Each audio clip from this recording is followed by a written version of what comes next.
ሰላም እንዴት አመሻችሁ? እንዴት ሰነበታችሁ? ዛሬ ስለ ሼክ መሐመድ አላሙዲን እና ኤለን መስክ አያይዤ መናገር ፈልጌ ነው። ሼክ መሐመድ አላሙዲን እንግዲህ ከየመናዊ አባት ከኢትዮጵያዊ እናት በወሎ እንደተወለዱ ያው ሁላችንም እናውቃለን። ግለ ታሪካቸው እንደሚያሳየው በኢትዮጵያና በስዊድን ተራ ቁጥር 1 ኢንቨስተር ናቸው። በስዊድን ሀገር እንግዲህ ስዊድን በዛ ስካንዲኔቪያን ሀገር ነው፣ በጣም የሀብታም ሀገር ነው። በዛ ሀገር ውስጥ ከሳቸው በላይ ሀብት ያፈሰሰ ሰው የለም። ኢትዮጵያ ውስጥ ከሳቸው በላይ ሀብት ያፈሰሰ ሰው የለም። በሌሎች ዓለሞችም በብዙ ቦታ ኢንቨስትመንት አላቸው። በታሪካቸው እንደሚያሳየው በስራ ተቆራጭ በኮንስትራክሽን ቢዝነስ ነው የጀመሩት። እንግዲህ ሜድሮክ ኮንስትራክሽን ቀደም ሲልም በአረብ ሀገራትና በመካከለኛው ምስራቅ የታወቀ ኮንስትራክሽን እንደሆነ ነው እንትኑ የሚያሳየው። እኚህ ሰውዬ በቀጥታ ምን በተዘዋዋሪ እያንዳንዱ ኢትዮጵያዊ ቤት ውስጥ ተጽዕኖ እጃቸው ገብቷል። ብዙ ሰዎች በእሳቸው ድርጅት ውስጥ ይሰራሉ። እንደገና እነዛ ቤተሰቦቻቸውን ያስተዳድራሉ። ብዙ የሀገራችን አርቲስቶች፣ ደራሲያን፣ ጋዜጠኞች የእሳቸው እጅ ያልተጎበኘ ሰው የለም። ታሞ ያላሳከሙት፣ ተቸግሮ ያረዱት የለም ማለት ይቻላል። ጥቂት ነው ካለ። ስለዚህ በእኛ ላይ ብዙ ተጽዕኖ አሳርፏል። መልካም ተጽዕኖቸው ያረፈ እንደ ንጋት የምናያቸው ሰው ናቸው።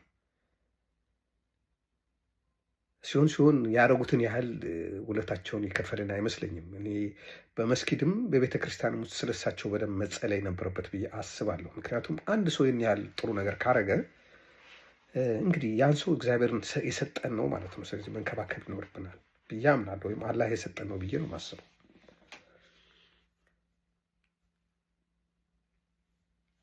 የውጭ ሀገር ኢንቨስተር እኛ ሀገር የገባ ከአውሮፓ ይሁን ከአሜሪካ ከሌላ ሀገር እሳቸውን አይቶ ነው። ምክንያቱም በዓለም ከሚታወቁ ባለሀብቶች አንዱ ናቸው። ሀብታቸውን የት ነው ያፈሩት የሚል ሁሉም ሰው ማየቱ አይቀርም። ኢትዮጵያ ለስራ ጥሩ ሀገር ነች እያለ ዳንጎቴን ጨምራችሁ ብዙ አውሮፓውያን፣ አሜሪካውያን፣ የመካከለኛው ምስራቅ ሰዎች፣ አረቦች ኢትዮጵያ ውስጥ ኢንቨስት ማድረግ የጀመሩት ከእሳቸው በኋላ ነው። መጀመሪያ አካባቢ ሼክ መሐመድ አላሙዲን ድርጅቶቻቸው ሲከፍቱ ለምሳሌ አልታድ አላሙዲና ታደለ ይድነቃቸው በሚል ነበር ብዙ ድርጅቶች የሚከፈቱት። ከዛ በኋላ ደግሞ አልመሽ አላሙዲና መሸሻ በሚል ብዙ ድርጅቶች ይከፈቱ ነበር። አሁን ግን ካምፓኒዎቻቸው ኢንተርናሽናል በሆነ ካምፓኒዎቻቸው ስም ኢትዮጵያ ውስጥ ኢንቨስት እያደረጉ ነው። ብዙ ነገሮችን አድርገዋል። በአይን የማውቃቸው በቅርብ የማውቃቸው ሰዎች በሳቸው ምክንያት ህይወታቸው ተቀይረዋል። ከተራ ሆቴል አስተናጋጅነት ባለ ድርጅት የሆኑ ከተራ ዲጄነት በጣም ሀብታም የሆኑ ልጆችን አውቃለሁ በሳቸው ልግስና።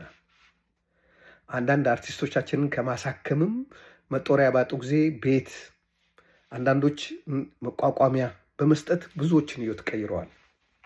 በዛው ልክ ደግሞ እኛ የምናሸረግርላቸው ሀብታሞች በሳቸው ፊት እንደዚሆንና አንድ ቁንጫ ያህል ርቀት ያላቸው እኛ በጣም ሀብታም የምንላቸው ሰዎች እሳቸው እግር ላይ እየወደቁ የባንክ ዕዳ ቤታቸው ተይዞ ሊሸጥ ሲል በአራጅ ሊሸጥ ሲል ያዳኗቸው ቁጥር ስፍር የላቸውም።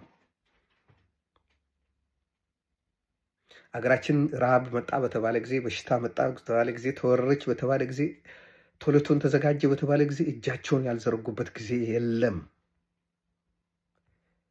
እረ በጣም የሚገርም ነገር ነው። በአንድ ሰው ይህን ያህል ሊሰራ ይችላል። ግን በዛ ልክ አላመሰገናቸውም ሰውየው። አንዳንዶች ይላሉ ኢንቨስት ለምሳሌ ወርቃ ምናምን ሌላ ኢንቨስተር ቢሰጥ እነዚህ ቤኔፊቶች አታገኝም ነበር።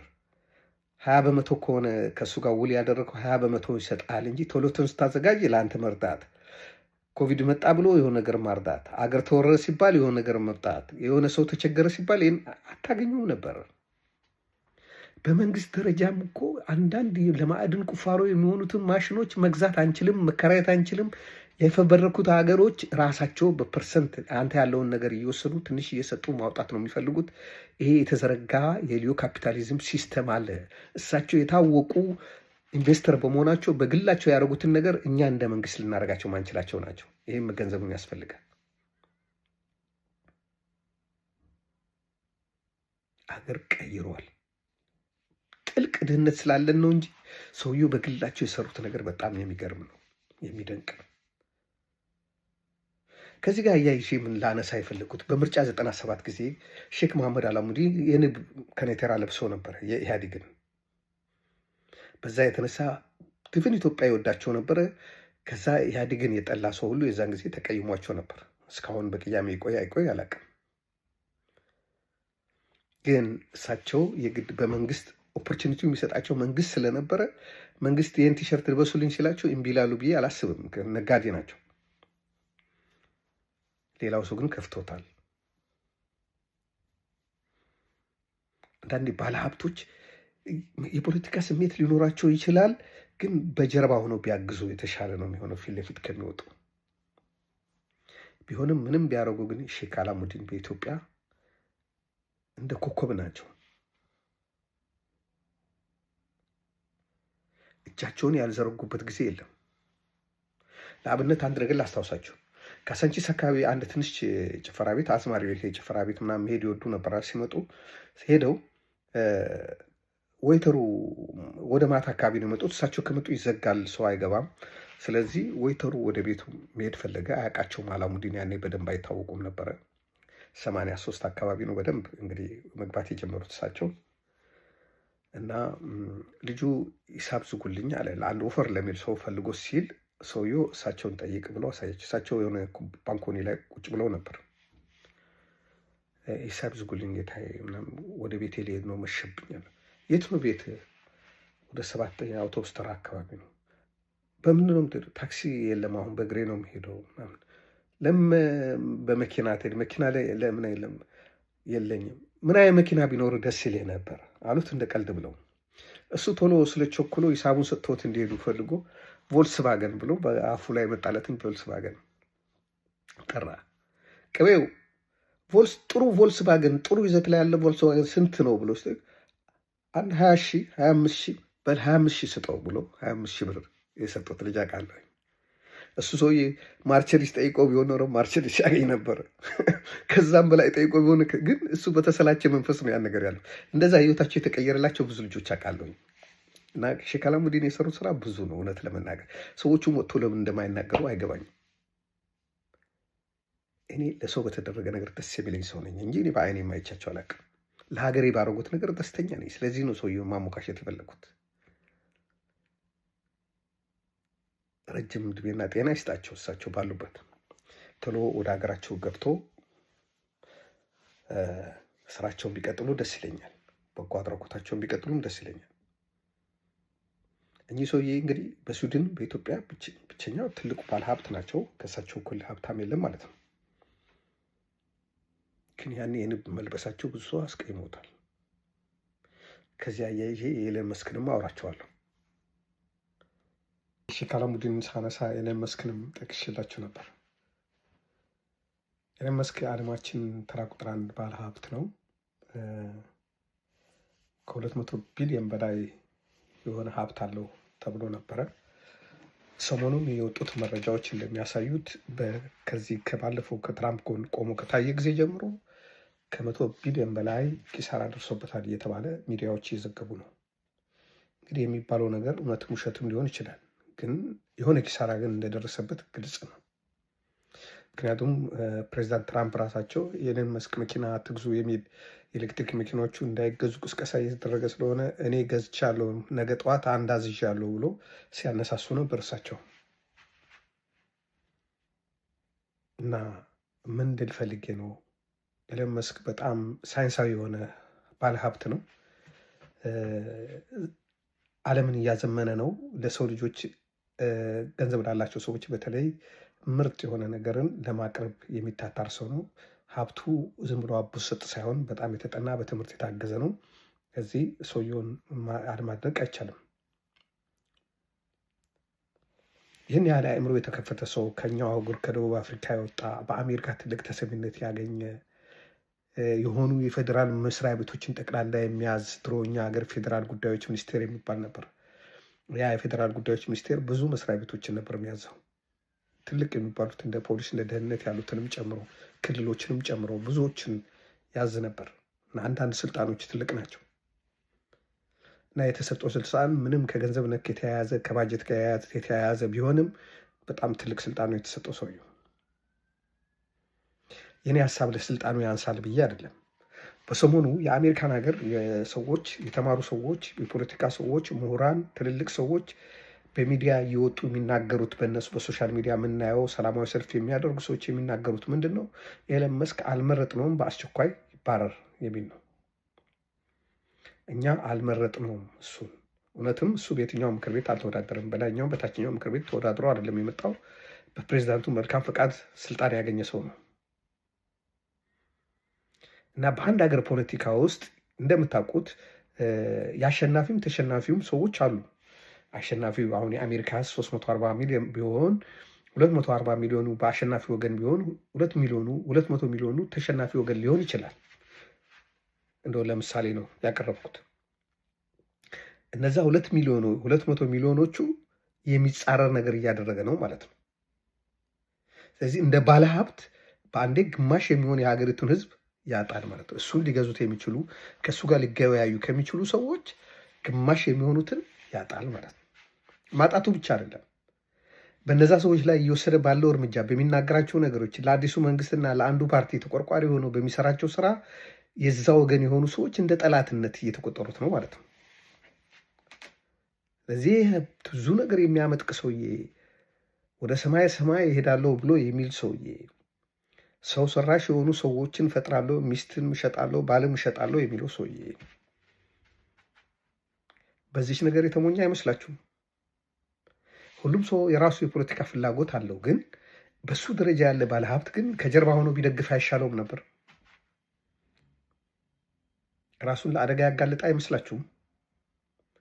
ይህ ሰው ከእንግዲህ ቤቱን አቃጥሎ እንደወጣ ሰው ነው። ወደ ፖለቲካ ሙሉ በሙሉ ጠቅልሎ መግባት ነው ያለበት። በፕሬዚዳንታዊ ምርጫ መወዳደር አለበት። በሌላ ነገሮችና መሳተፋል። ከዚህ በኋላ እንደ ባለሀብት ሆኖ ለመቀጠል ይቸግራል። ከ4 ዓመት በኋላ ሌላ መንግስት ይመጣል። ኦኬ፣ ይህ መንግስት ሌላ 4 ጨምረን ሰውየው ባይችሉም ወይ ምክትላቸው ወይ ሌላ ሰው ተስማምቶ ከጨረሱ 4ቱን ዓመት ከምክትላቸው ጋር የእሳቸውን አመል ችሎ ከቀጠለ ማለት ነው። ሳይሆን ወጣት ነገር ነው፣ ጎረምሳ ነው። ተመሳሳይ አይነት ባህሪ ቢኖራቸውም ተስማምቶ 4 ዓመት ይጨርሳሉ ማለት ቀላል አይደለም ከእሳቸው ጋር መስማማት። ነገር ግን ተስማምቶ ጨርሶ በሚቀጥለው ምርጫ ወጣቱ ሰው የሚወዳደር ቢሆን እሱ ፕሬዚዳንት ቢሆን እኮ በድምሩ ከ8 ዓመት አያልፍም። ዘመኖቹ በረዘመ ቁጥር ደግሞ ሰዎች በሱ ላይ ያላቸው ጥላቻ አይደለም ከተቃራኒ ፓርቲ አይደለም ከዋናው ፓርቲ ውስጥም ሰዎች እየጠሉት ይሄዳሉ። ምክንያቱም ሰው ብዙ ጊዜ የቆየ ነገር ይሰለቻል አይደለ? እሱም ቢሆን ደግሞ ማይሆኑ ነገሮች ያደርጋል እና ያኔ ሁሉም ንብረቶቹ ኦዲት ይደረጋሉ። በዚህ ከመንግስት ጋር ባለው ግንኙነት ምን ተጠቅመዋል፣ ምን እንትን ብለዋል መባሉ አይቀርም። ትንሽ ስህተት ከተገኘ ወደ እስር ቤት ይወረወራል። እስከዛው ከቆየ ማለት ነው። ካልሆነ ግን ጠላት አፍርቷል። መታጀብም መጠበቅም ካለበት ከበፊቱ በላይ ነው። አሁን በፊት እንደ ባለሀብት ነበር የሚጠበቀው። አሁን ግን እንደ መንግስት ባለስልጣን ነው የሚጠበቀው። በሀገር ውስጥ ሰዎችም ሳይሆን በውጭ ሀገር ሰዎችም ሊጠቃ ይችላል ተብሎ ይታሰባል። ስለዚህ ደህንነቱ በጣም መጠበቅ አለበት። ነፃነቱን እያጣ ነው የሚሄደው ሰውየው ማለት ነው። ምንም ሳይጎልበት አንድ ሰው ሁሉ ነገር እያለው እንደዚህ አይነት ወጥመድ ውስጥ ለምን ይገባል? በዛ ላይ በተረጋጋ ፖለቲካ የሚመራ የሰለጠነ ፖለቲካ በሚመራ ሰው መሀል ቢሆን ኖሮ ጥሩ ነበር። እንደ ድርጅት ፖለቲካ ሀገር በሚመሩ ሰውዬ ጋር ሆኖ ሲቀጥል ብዙ ስህተቶችን ይሰራሉ። ለነዛ ስህተቶች ሁሉ ተጠያቂነት ወደ ማን ላይ ያልፋል? ሰውየው እንግዲህ እድሜያቸው እያለፈ ሲሄድ በሰለጠነው ዓለም አንድ ሰው ጣራ አለው፣ የመጠየቅ ጣራ። እነ ኤለን መስክ ናቸው ማለት ነው። ይህ ሁሉ የተሰራው ስህተት አንገታቸው ላይ የሚጠመጠምባቸው በኋላ ይህን ስል አሜሪካን ሀገር ያላቸው ወንድሞቼ በፖዚቲቭ ተረዱት። አንዳንድ ሰዎች ብላ አሜሪካ ስላለ ብቻ ሁሉን ነገር ገብቶኛል ምትላለ። እኔ ሁሉ ነገር ገብቶኛል አለም የገባኝን ያህል ነው ማወራው እንጂ ሁሉ ነገር አይገባኝም። እኔም ሰው ነኝ።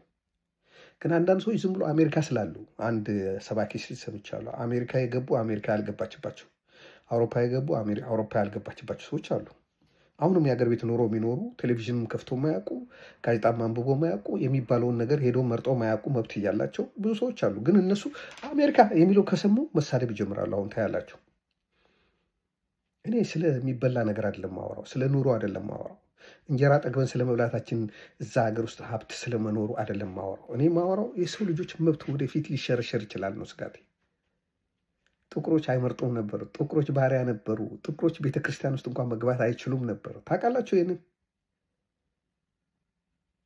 ይሄ ደግሞ በነጮችም ትግል ነው ለውጥ የመጣው። አሁን የሰው ልጅ እኩልነት ዘመናት እየተሻሻሉ በመጡ ቁጥር፣ ሰው ወደ ስልጣኔ በመጣ ቁጥር ለሁሉም የሚመች ዓለም ነው የሚፈጠረው። በቆዳ ቀለም በምናምን ሴት ስለሆንክ ወንድ ስለሆንክ ምናምን የምትከለከለው ነገር እየቀረ ሄድና እኩልነት መብት እየተከበረ ይመጣል። ግን የሆኑ ወፈፌ ሰዎች ግን ስልጣን ሲይዙ ዋን ወደኋላ ያንሸራትቱታል ነው የምላቸው። በፊት የተሰጡ መብቶችን ማጣት ሊጀመር ይችላል። አሁን ለምሳሌ እኔ ባለሁበት ሀገር ከኔ የበለጠ የተማረና ችሎታ ያለው ካልሆነ የዛው ሀገር ተወላጅ የዛ ሀገር ዜጋ ሆነ እኔ የዛ ሀገር ዜጋ ሳልሆን እኩል ደሞዝ ነው የሚከፈለን። ይሄ የእኩልነት መገለጫ ነው። ግን ወፈፌ ሰዎች ከመጡ ነው ከሌላ ሀገር የመጡት ከኛ እኩል መከፈል የለበትም ሊሉ ይችላሉ። ይሄ ግን 100 ዓመት ምናምን ፈጅቶ ነበር ይህን ነገር ለማስተካከል እና አሁንም ደግሞ ያን ህግ አውቆ ማይሄዱ ሰዎች ከመጡ ሊንሸራተት ይችላል። አያችሁ፣ የሰው ልጅ በሰለጠነ ቁጥር ነው ሁሉ ነገር ተሻሽሎ የሚመጣው። ለምሳሌ በ1930 ኢትዮጵያ ውስጥ በወጣው ወንጀለኛ መቅጫ ህግ የመኪና ስርቆት የሚባል አልነበረም፣ የመኪና ሌባም አልነበረም። ስለዚህ ከዛን ዘመን በኋላ በነበሩት ጊዜያቶች መኪና የሰረቀ ሰውዬ ልክ ስጥ እንዳወረደው ሰው በ630 ነበር የሚቀጣው። 630 የሚባለው ወንጀለኛ መቅጫ ህግ ቁጥር አለ፣ ስርዓት ቁጥር። ስለዚህ 6 ወር ነበር የሚፈረድበት ማለት ነው። ከዛ በኋላ ግን በኢህአዴግ ዘመን ደግሞ ያ ህግ ተሻሽሎ የመኪና ሌባ እንደ መኪና ሌባ በደንብ ይቀጣል። የመኪና እቃ ሌባም የመኪና ሌባ እንደ ስጥ አውራጅ አይደለም የሚቀጣው። ከመኪና ውስጥ እቃ ከፍቶ የሚወስዱ ሰውዬም እንደዛ አይደለም የሚሰራው። አሁን የቴክኖሎጂ ዘመን ነው አይደል? ኮምፒውተር ነው አይደል ወንጀል የሚሰራው። የኮምፒውተር ወንጀሎች በፊት ህግ አልወጣላቸውም ነበር። አሁን ግን ህግ ይወጣላቸዋል። የሰው ልጅ በተሻሻለ ቁጥር ህግ ይሻሻላል። ስለዚህ እኛ ጥቁሮች በፊት ሙሉ መብት ያልነበረን አሁን ሙሉ መብት አለን። በሁሉ ቦታ በሄድንበት ሁሉ አንዳንድ ቦታ መግባት አይፈቀድልንም ነበር። አሁን እንገባለን። ማለት አፍ አውጥቶ አድገቡ የሚለን ሰው የለም፣ እንደው ቢገላምጠን ባይጠፋም። እነዚህ መብቶች በቀላል የመጡ አይደሉም። ስለዚህ ወፈፌ ሰዎች እነዚህ መብቶች ሊከለክሉን ይችላሉ። ስለ ዳቦ ብቻ አይደለም ማሰብ ያለብን፣ ወይም ደግሞ ከ10 መጥፎ ነገሮች አንድ ጥሩ ነገር ብቻ ጠቅሰን መደገፍ የለብንም። አቬሬጁን ነው ማውጣት ያለብን። አንዳንድ ነገሮች የሰው ልጅ ስልጣኔ ያመጣቸው ናቸው፣ ለመቀበል ቢከብዱንም ለኛ።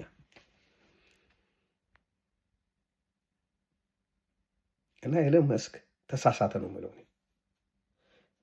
ቤቱን አቃጥሎ እንደወጣ ሰው ነው። ከዚህ በኋላ በነጋዴነቱ ብዙ ሰክሰስፉል አይሆንም። በአንደኝነቱ አይቀጥልም። ለምን መሰላችሁ አይቀጥለው? ጠላት እያፈራ ነዋ። የፖለቲካ ድጋፍ የአንዱ ፓርቲ ወገን ሆነዋል። እሱ መደገፍ በድብቅ ነው፣ ከኋላ ከጀርባ ሆኖ ማገዝ ነበረበት እንጂ ፊት ለፊት መውጣት የለበትም። ድሮ ስለ ሼክ አላሙዲን ያነሳሁት ንብ ስለለበሱ ነው። ያኔ ንብ የለበሱ ጊዜ ብዙ ሰው ከፍቶታል ለማለት ነው።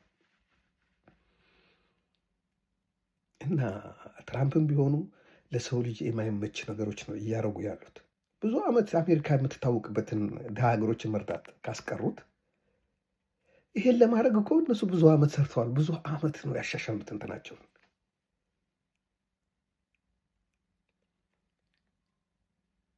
እና እንደዚህ አይነት ነገሮች ስናይ ያው ሰውነንና በፊት ያገኘናቸው መብቶች ልናጣቸው እንችላለን። እኛ ባናጣ ልጆቻችን ያጣሉ ብለን ማሰብ አለብን። ባለበት ቦታ ህጎች እንዲጠበቁ፣ በፊት የወጡት ህጎች እንዲጸኑ ካልታገልክ ወደኋላ አይንሸራተቱም ብለን ማሰብ የለብንም። አንድ ሰው ባለሀብትም ባለስልጣንም ከሆነ አገር መጥፎ ነው። አገር ደግሞ በነጋዴ ስታይል ከተመራች ችግር ነው። ለምን? ብዙ ዓመት ያገለገሉ ጀነራሎች፣ ብዙ አገር ያገለገሉ ሰው ዶክተሮች፣ ብዙ ዓመት ያገለገሉ ሰዎች ይሄን አድርግ ስሏቸው ይሄ ትግሱ አይፈቅድም ስላሉ ከስራ የሚባረሩ ከሆነ አገር ሽባ ትሆናለች። አሜሪካ እየሆነ ያለው ይሄ ነው። ኤለን መስክ ተሳስተዋል። ሀብታምነቱን ቢቀጥል ይሻለው ነበር። ፖለቲካ ማን ተራ ሰው ሊሰራው የሚችል ነገር ነው። እሱ ግን ብዙ ነገር መስራት ሲችል ለምን እዚህ ገባ? ተሳስተሃል በሉልኝ። የምታውቁት ሰዎች ካሉ ጓደኞቹ አላችሁ ብዙ አይደለ? ሰላም በሉት። ስላዳመጣችሁኝ አመሰግናለሁ። እግዚአብሔር ይስጥልኝ።